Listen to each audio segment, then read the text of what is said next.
نافذ ہوتا ہے۔ آئے کعب ابن مالک، 1 مہینہ جب گزر گیا تو حکم نافذ ہوتا ہے، آئے کعب ابن مالک آپ اپنی بیوی سے دور ہو جائیں۔ یہ حکم نافذ ہو رہا ہے، آپ کو ایک اور سزا دی جا رہی ہے، آپ کو آج کے بعد آپ اپنی بیوی سے مل نہیں سکتے۔ کعب ابن مالک نے کہا اے اللہ کے نبی، بیوی سے مل نہیں سکتے، اس کا مطلب کیا ہے؟ کیا میں اس کو طلاق دے دوں؟ اللہ کے نبی نے کہا نہیں، طلاق نہیں، طلاق دینے کے لیے حکم نہیں دیا جا رہا ہے، آپ ان سے دور رہیں گے، ان سے بیوی والی خدمت نہیں لے سکتے، یعنی اپنی بیوی سے مجامعت صحبت نہیں کر سکتے، اس کے ساتھ ہم بستری کرنے سے روکا جا رہا ہے۔ کعب ابن مالک کہتے ہیں میری بیوی ایک جگہ تو جنگ میں جا نہیں سکا، یہاں ہم بستری سے بھی روک دیا گیا، کہیں میرے اوپر شہوت کا غلبہ ہو گیا اور مجھے تمہاری ضرورت پڑ گئی تو نبی اکرم کی یہ بھی نافرمانی میں نہ کر بیٹھوں اور تم سے ہم بستری نہ کر لوں، اس لیے بہتر ہے کہ تم اپنے مائکے چلی جاؤ، نہ تم یہاں رہو گی نہ میرا دل تمہاری طرف مائل ہوگا۔ اپنی بیوی کو وہ اپنے سسرال اس کے مائکے بھیج دیتے ہیں۔ اس حال میں 50 دن گزر جاتے ہیں، کعب ابن مالک اسی جگہ بیٹھے رہتے ہیں اور نماز پڑھتے ہیں، بازار جا نہیں رہے ہیں، اس لیے کہ لوگ ان سے بات ہی نہیں کرتے، ہر دن انتظار کر رہے ہیں شاید میرے لیے اللہ کی طرف سے کوئی حکم نافذ ہو جائے۔ کبھی سوچتے کہ میں خودکشی کر لوں، مجھے اس دنیا میں جینے کا حق نہیں ہے، یا اللہ میں نے کتنا غلط کام کر دیا، ایک جنگ میں ہم نہیں جا سکے اور مجھے اتنی مصیبتوں سے گزرنا پڑا، ساری مصیبتیں برداشت کرتے گئے، سب کچھ گوارا کرتے گئے۔ جب 50 دن مکمل گزر گئے، فجر کی نماز مسجد میں ہو رہی تھی اور کعب ابن مالک اپنے گھر پہ نماز پڑھ رہے تھے۔ نماز پڑھنے کے بعد اپنے گھر کی چھت پہ چلے گئے کعب ابن مالک، اور صبح کی ٹھنڈی ٹھنڈی ہوا میں بیٹھ جاتے ہیں اور فضا کا معائنہ کرنے لگتے ہیں۔ ہوا چل رہی ہے ٹھنڈی ٹھنڈی اور فضا کا معائنہ کر رہے ہیں، کیا دیکھتے ہیں سورج نکلنے کے قریب ہے اور کوئی آدمی، کوئی صحابی رسول نبی کی مسجد نبی سے نکل کر میرے گھر کی طرف آ رہا ہے۔ تھوڑی دیر کے بعد وہ میرے گھر کے دروازے کے نیچے کھڑا ہوتا ہے، کہتا ہے کعب ابن مالک کہاں ہے؟ کعب کہاں ہے؟ کعب کہاں ہے؟ میرے اوپر سے آواز دی، کیا ہوا؟ میں یہاں ہوں۔ آئے کعب ابن مالک، اللہ تعالیٰ نے تمہاری توبہ کو قبول کر لیا ہے، تمہاری توبہ قبول کر لی ہے۔ جناب محمد رسول اللہ صلی اللہ علیہ وسلم نے فرمایا ہے کعب سے کہہ دو کہ وہ اپنی بیوی کو بلا سکتے ہیں، مسجد میں آ سکتے ہیں اور لوگوں سے دعا سلام کر سکتے ہیں، اللہ تعالیٰ نے ان کی توبہ کو قبول کر لیا۔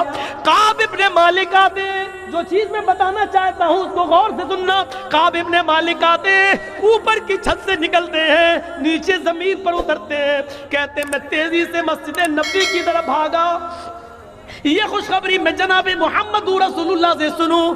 جیسے ہی میں مسجد نبی میں جاتا ہوں، صحابہ کرام میرا سواگت کر رہے ہیں، انہوں نے مجھے راستہ دے دیا، سب میری طرف دوڑ پڑے۔ اے کعب ابن مالک مبارک ہو، اللہ نے تمہاری توبہ قبول کر لی، اور میں ایک ہی بات کہتا جا رہا ہوں، مجھے یہ بات اللہ کے رسول سے سننی ہے۔ جیسے ہی ان کی نظر نبی اکرم کے چہرے پر پڑتی ہے، اللہ کے نبی کہتے ہیں اے کعب، یہ لوگ ٹھیک کہہ رہے ہیں، ابھی ابھی جبریل نے مجھے آ کر بتا دیا ہے کہ اللہ تعالیٰ نے کعب ابن مالک کی توبہ کو قبول کر لیا ہے، تم اپنی بیوی کو بلا سکتے ہو، آج کے بعد مسجد میں آ سکتے ہو، لوگوں سے دعا اور سلام کر سکتے ہو۔ کعب ابن مالک نے اللہ کے نبی کا ہاتھ پکڑا، اس کو چوما، نبی کی پیشانی کا بوسہ لیا، گلے لگے اور فرمایا اے اللہ کے رسول، آج آپ نے مجھے میری کھوئی ہوئی زندگی دوبارہ لوٹا دی، آج آپ نے میرے لیے جینے کا ایک دوسرا موقع دے دیا، اللہ نے میری توبہ قبول کر لی۔ اب اس خوشی کا تقاضا یہ ہے کہ میرے پاس جتنے مکان ہیں، میرے پاس جتنے گھر ہیں، میرے پاس جتنی زمین ہے، میرے پاس جتنے باغات ہیں، اے اللہ کے رسول آپ گواہ رہنا، وہ ساری کی ساری زمین، ساری پراپرٹی، سارے باغات، سارے مکان میں صدقہ کر رہا ہوں، میں اللہ کے راستے میں دے رہا ہوں۔ اس خوشی کا تقاضا یہ ہے کہ میں سب کچھ اللہ کی راہ میں لٹا دوں۔ آپ نے کعب ابن مالک کا ہاتھ پکڑا، آئے